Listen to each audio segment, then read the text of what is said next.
પાલિકાની વડી કચેરી ખાતે આજે બેઠક યોજાઈ હતી। આ બેઠક 15મી ઓગસ્ટ પહેલા તિરંગા યાત્રા માટે બેઠક યોજાઈ હતી। પાલિકાના વડી કચેરી ખાતે આજે બેઠક યોજાઈ હતી। 15મી ઓગસ્ટ પહેલા તિરંગા યાત્રા માટે આ બેઠક યોજાઈ હતી। મ્યુનિસિપલ કમિશનર, જિલ્લા કલેક્ટર, પોલીસ કમિશનર, સ્ટેન્ડિંગ કમિટીના ચેરમેન ઉપસ્થિત રહ્યા હતા। મોટી સંખ્યામાં તિરંગા યાત્રામાં લોકો જોડાય તે માટે પ્રાથમિક બેઠક યોજાઈ હતી।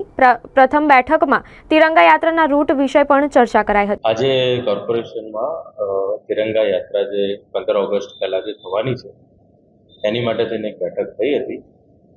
તિરંગા યાત્રા કઈ રીતે કરવું, એનું આયોજન કઈ રીતે કરવું, શું હશે, કેટલો ક્રાઉડ હશે, એની માટેની આ બેઠક હતી, જેમાં માનનીય પોલીસ કમિશનર શ્રી, માનનીય કલેક્ટર શ્રી, ચેરમેન સ્થાયી સમિતિ અને અમારા બધા જે અધિકારીઓ હતા એમની વચ્ચેની આ એક પ્રાથમિક બેઠક હતી।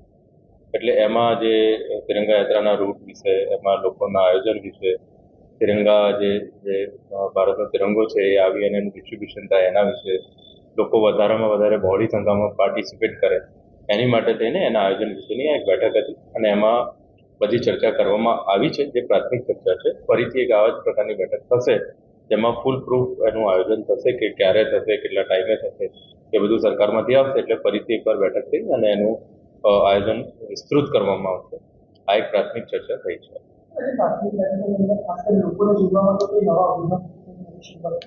હવે લોકોને જોડવા માટે આપ મીડિયાનો, પછી સોશિયલ મીડિયા, પછી અમારા કાઉન્સિલરશ્રીઓ, સ્કૂલ્સના માધ્યમથી એ બધાની જોડે, પછી વિવિધ જે સંસ્થાઓ છે, ધાર્મિક સંસ્થાઓ, વિવિધ એસોસિએશન છે, હોટલ એસોસિએશન હોય, ડૉક્ટર્સ મિત્રો હોય, ટીચર્સ મિત્રો હોય, બીજા ધંધા રોજગારમાં જોડાયેલા હોય, બધાને અમે ઇન્વાઇટ કરવાના છીએ।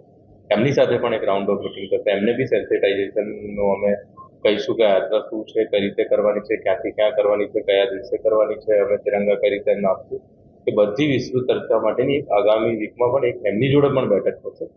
એટલે એ રીતે અમે આ આખી તિરંગા યાત્રાને લોકો સુધી લઈ જવા માંગીએ છીએ। લોકો બહોળી સંખ્યામાં આવે, તિરંગા પ્રત્યે વધારે માન જળવાય, રાષ્ટ્રીય જે જાગૃતિ છે એ પણ વધારે આવે, એની માટે થઈને અમે એમની જોડે બેઠક કરશું ને આ રીતે એમનું જવાબ બધા